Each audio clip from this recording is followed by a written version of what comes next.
10 years ago, Kendrick Lamar dropped one of my favorite songs of all time, HiiiPoWeR. This track was produced by J. Cole, actually, and is also on his debut album, I guess you could call it, Section 80, which dropped in June of 2011. This song is just so good. Like I said, it's my favorite. But seeing as it's 10 years old, I think it's about time we go bar for bar and break down these lyrics. So the song starts out with an intro. Everybody put 3 fingers in the air. The sky is falling, the wind is calling, stand for something to die in the morning. Section 80, HiiiPoWeR. The 3 fingers in the air are basically a representation of the 3 I's in HiiiPoWeR. Each I stands for something in particular, so heart, honor, and respect. And that's something that I think has been influenced like a lot of TDE's music as well as Kendrick's music going forward. The sky is falling, the wind is calling. The song is almost ominous. Like, naming it HiiiPoWeR, there's like a higher power. So kind of like this omniscient force that's coming because the sky is falling, the wind is calling, something's going to happen. But he's saying, stand for something or die in the morning. Kind of, again, apocalyptic, you could say. Stand for something or die in the morning. Like, are you going to stand and fight, or are you going to just die in the morning? Or are you going to stand for something bigger than yourself, or just let whatever's happening happen and just die? The second goes into his first verse. Visions of Martin Luther staring at me. Malcolm X put a hex on my future, someone catch me. I'm falling victim to a revolutionary song, the Serengeti's clone. Back to put you backstabbers back on your spinal bone. Kendrick has always been pretty open about it, but he has these visions of people coming to visit him. And that's kind of where the whole idea of To Pimp a Butterfly came from, because Tupac was one of those people that came to visit him kind of in this like almost sleepy sort of state. He's also had family members and such visit him as well. So having Martin Luther coming to him and staring at him, as well as Malcolm X being involved, makes sense. These are basically revolutionaries that are pushing, or were pushing, for change. So he has these visions of Martin Luther staring at him, and Malcolm X put a hex on his future, someone catch me. A hex is kind of like, not necessarily a curse, but like people always have that connotation of it. It's also just like something that's pushing you to do something. Like, you feel compelled to do something because of this hex. And, like, he's fallen victim to a revolutionary song. These are the revolutionaries that he's talking about, Martin Luther and Malcolm X. So he's falling victim to their songs, meaning that he's following in their footsteps. He's following their teachings. Those things are like causing him to fall, so someone catch him. And back to put your backstabbers back on your spinal bone. I mean, one, it sounds really cool, honestly. But it's also like, these backstabbers are the people who supposedly were for the cause, but evidently weren't. You slipped your disc when I slid you my disc. You wanted a disc but jumped on my dick. Grown men should never bite their tongue unless you're eating pussy that smells like it's a stale plum. So he's sliding you a demo disc. He's sliding you a tape. He's sliding you a mixtape. And you slipped your disc, like your vertebrae. Like you threw your back out because this thing was just so hard and so heavy. The things that he was saying. Like, it could be a few ways to approach it, I guess. Like, when you lift in heavy things and you don't have a strong back, or you lift with your back like an idiot, you're going to slip a disc, most likely. Like, that can happen. So his music is so heavy that you slip your disc. Or it just caught you off guard and you're like, oh shit, just slipping. And at first, because a lot of times when people come up to you and they're like, hey man, listen to my tape. Like, you're going to be dismissive and be like, man, you ain't shit. What you doing just giving me this tape for? I'm not going to listen to it. So he's like, yo, you wanted to diss, like most people would, but then you jumped on my dick because you listened to the music and you're like, oh shit, this is something special. I got my finger on the motherfucking pistol, aiming at pig. Charlotte's Web is gonna miss you. My issue isn't televised. You ain't gotta tell the wise how to stay on beat because life's an instrumental. He got his finger on the motherfucking pistol, aiming at a pig. Charlotte's Web is gonna miss you. So he's got a gun pointed at a police officer. Even then, even as it is now, police is just killing people. So it's appropriate to fire back sometimes, at least in his mind. His issue isn't televised, and you ain't gotta tell the wise. how to stay on beat because our life's an instrumental. So his issues aren't being televised. Back in 2011, there weren't really anything that was there wasn't really anything televised regarding issues in Black communities and in Black America, essentially. Like, it was a very non-issue to media and just people in general. So he's like, yo, these things that are happening, like these issues that are happening around me, like, it ain't happening. Like, no one's talking about it. And you don't have to tell the wise how to stay on beat because our life's an instrumental. That's a few things there. So the wise being like the OGs. You ain't got to tell the OGs how to stay on beat because their whole life's been an instrumental. Like, these things that have been happening in their lives. I mean, one, music has always been an outlet to deal with your pains. This is physical and mental. I won't sugarcoat it. You die from diabetes if these other dudes wrote it.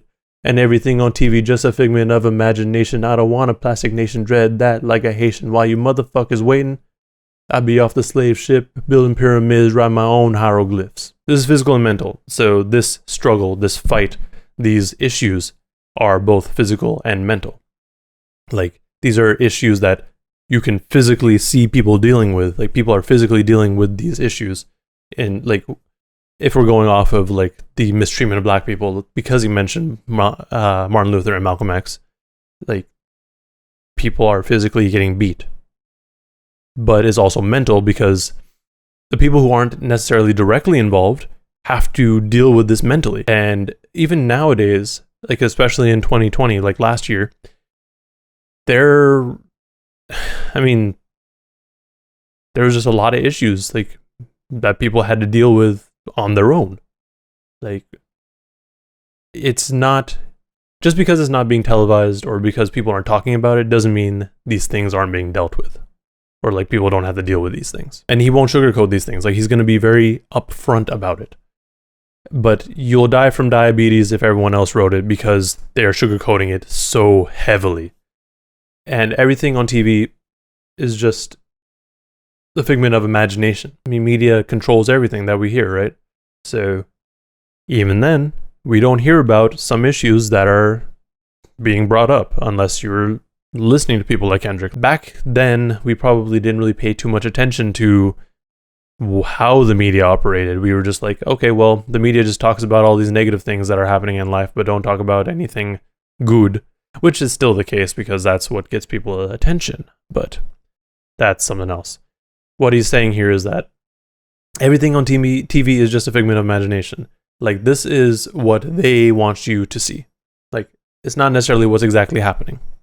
Like, they spin their own story, essentially. And then he's saying, like, while you motherfuckers waiting, I'd be off the slave ships, building pyramids, writing my own hieroglyph. Again, going into the Black empowerment thing. Like, this...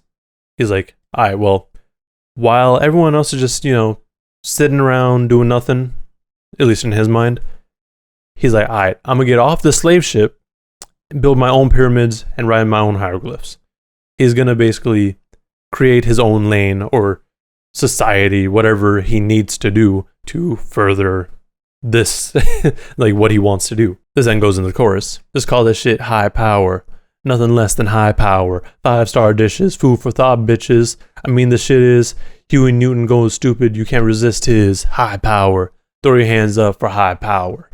He's basically saying all these things that he's talking about is high power. What he's saying is 5-star dishes. It is, but it's food for thought, not really for your belly. Like, these 5-star dishes are food for your brains. This then goes back into the second verse. Visions of Martin Luther staring at me. If I see it, how he's seen it, that would make my parents happy. Sorry, mama, I can't turn the other cheek. They want me to knock me off the edge like a fucking widow's peak. Continuing the same scheme as before. Visions of Martin Luther staring at him. He's basically saying here, if he's seeing it the way that Martin Luther had seen it, his parents would be happy. However, he can't turn the other cheek like Martin Luther was saying to do. He's like, no, we gotta fight back. Because they want to knock him off the edge like a fucking widow's peak.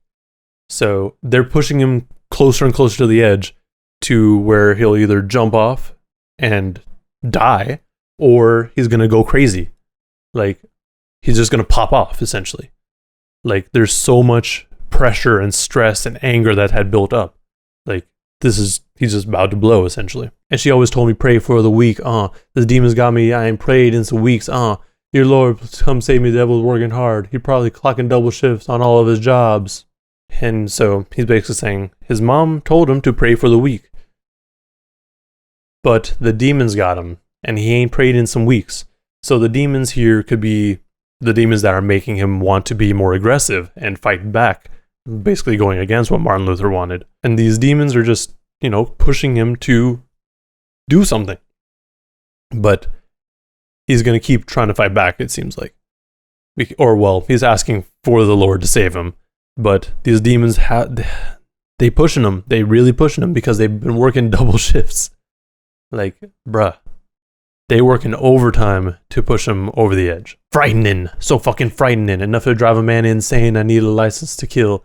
Standing on a field full of landmines, doing the moonwalk, hoping I blow up in time. Everything that's happening is frightening. But it's not even just things that are happening around him, the things that he has to think about, because, these things are pushing him to the edge. And he's at the point where he's just standing on a field full of landmines, doing the moonwalk, hoping he blows up in time. So he's moonwalking over a field full of landmines to blow up. Now, the landmines are going to be, they could be like touchy subjects for people who don't want to hear these things, because this is a pretty aggressive song, you could say. Like, it's a little different from what people were used to hearing at this point. So all of these touchy subjects are landmines. So he's doing the moonwalk, so hoping he blows up in time. That could be one of two things, I feel. Him wanting to blow up being he wants to gain popularity so that he can draw attention to all these things. Or, just his own self-destruction. Like, these things are going to cause him to self-destruct and see where he goes from there. I'm not sure which one he was going for, honestly. Because 2012 might not be a fucking legend, trying to be a fucking legend, the man of mankind. Who said a black man in the Illuminati? Last time I checked, that was the biggest racist party. So get up off that slave ship, build your own pyramids, write your own hieroglyphs. 2012 was this whole end of the world sort of vibe, because the Mayan calendar ended in 2012, apparently. So he's like, yo, we need to do something to change what's happening in the world before the end of the world, because he doesn't want the world to end the way that it's currently, the state that it was currently in. But also, he's trying to be a legend, the legend of mankind. So he's hoping that 2012 isn't a legend, or it is a legend and not actually going to happen, because he feels like he has a higher purpose in the world. And if the world just ends, he won't be able to do what he needs to do, or what he feels like he needs to do. Who said a black man in the Illuminati? Last time I checked, that was the biggest racist party. That doesn't really need a whole lot of explanation, but I mean, for the longest time, everyone thought that Jay-Z was in the Illuminati because of the rock, going over his eye and shit. The Illuminati has always historically been the biggest racist party. So having a black man be part of the biggest racist party just doesn't make sense, doesn't sound right. And then he ends the verse the same way that he ended the first verse, but instead of him doing this all alone, it's more of a call to arms for everyone. He wants everyone to be involved. Everyone get off the slave ship, build your own pyramids, or write your own hieroglyphs. Because that shit high power. This then goes into the chorus, which is a little bit different. Just call this shit high power. Nothing less than high power. 5-star dishes, food for thought bitches. The shit is Bobby Seale making meals. You can't resist his high power. Throw your hands up for high power. Continuing on the same, theme as the first chorus, just with Bobby Seale instead of HiiiPoWeR. And then we get a bridge from Alori Joe and Kendrick. Every day we fight the system just to make our way. We've been down for too long, but that's alright. We was built to be strong, cause it's our life. Nah. Every day we fight the system. We fight the system. We fight the system. Never liked the system. We've been down for too long, but that's alright. Nah. That actually very well summarizes what's happening in the song. like black people especially have been fighting the system because systemic racism. It was a thing back then, it is still a thing now. It has always been a thing. And I guess it wasn't as, like, people weren't as vocal about it then. Maybe that's what's happening. And maybe now everyone's like, oh shit, this is actually a real big deal. This then goes into the third and last verse. Who said a black man in the Illuminati? Last time I checked, that was the biggest racist party. Last time I checked, we was racing with Marcus Garvey on the freeway to Africa till I wrecked my Audi. Continuing on the last statements from his last verse. Who said a black man in the Illuminati? That was the biggest racist party. Last time he checked, we was racing with Marcus Garvey on the freeway to Africa till he wrecked his Audi. So the Marcus Garvey bit. Marcus Garvey was basically an activist and very supportive of black nationalism.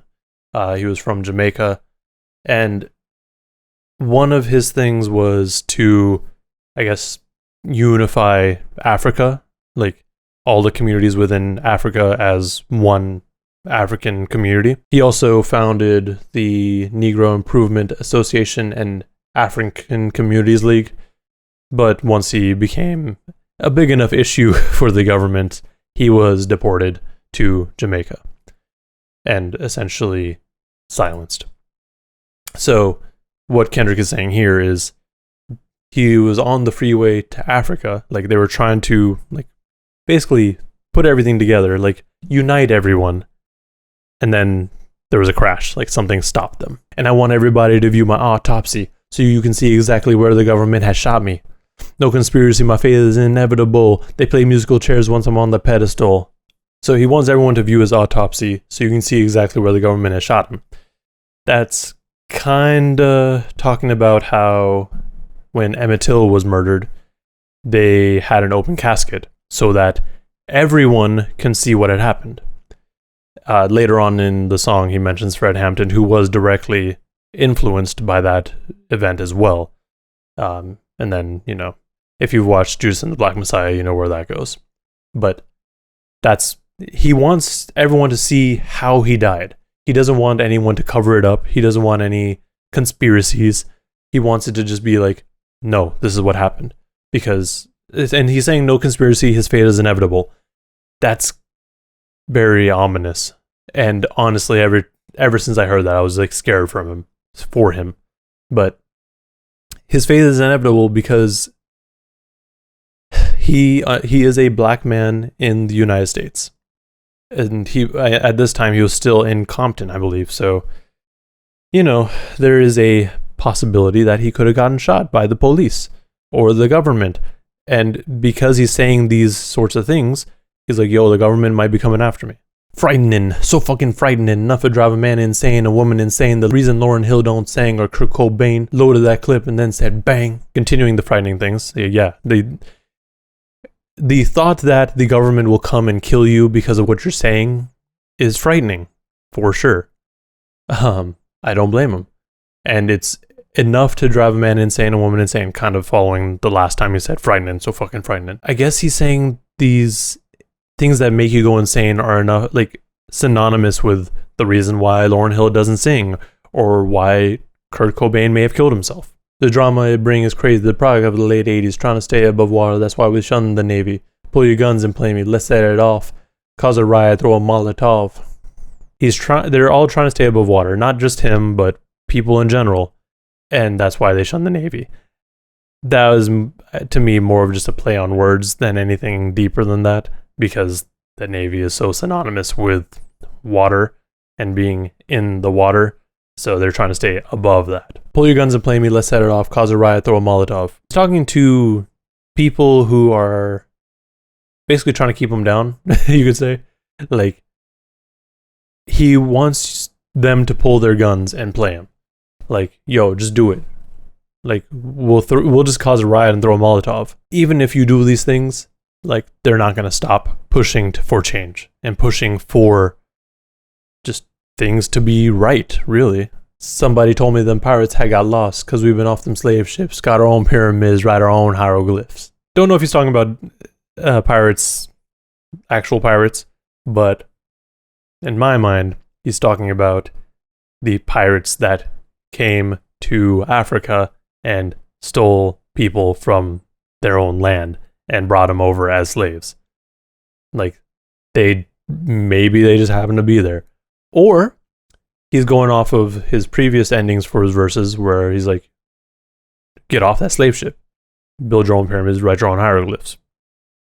So maybe they got rid of those pirates that stole them, and now people are like, yo, someone said those pirates got lost. Like, we don't know where they went. This then goes back into the last chorus.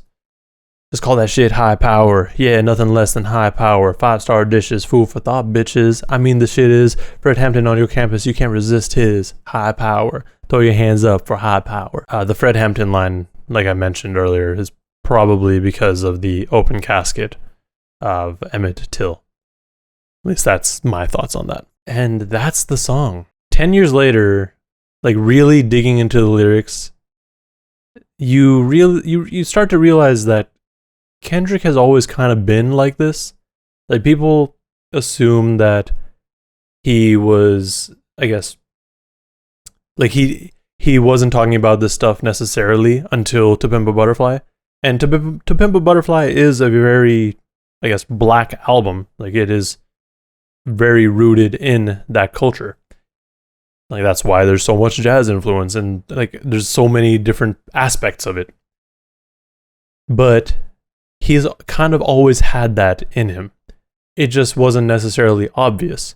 I mean, with Section 80, I mean, he did touch on a lot of hard topics in the community that he was in. But with his first like studio album, Good Kid, Mad City, we didn't necessarily hear that. It was, I mean, it did touch on some of it, but it was a different look at what Kendrick had to say. It's been a little while since I listened to the song, not even gonna lie. Like, it's been, well, I literally just listened to it again, but before this, it had been a good couple months. Like, it's been a while. So, re-listening to it really reminded me, like, yo, Kendrick's one of those ones. And whenever he wants to release an album, I'm ready for it, honestly. But with that said, let me know in the comments below what you think of HiiiPoWeR 10 years later. And if I missed anything or misinterpreted anything, because I know people have had time to sit and really analyze the fuck out of the song. Like, it's been so long. Also, so if you don't know how I look at the breakdowns, I don't look at Genius. I pull the lyrics from Genius, but I don't look at any of the annotations. So I'm sure you people on the internet who do the annotations have a lot more to say and know a lot more about it than I do. So if there's something I missed or misinterpreted, let me know. It's all about learning. With that said, remember to like and subscribe if you want to see more breakdowns and content like this. Thank you for watching, and please stay safe out there.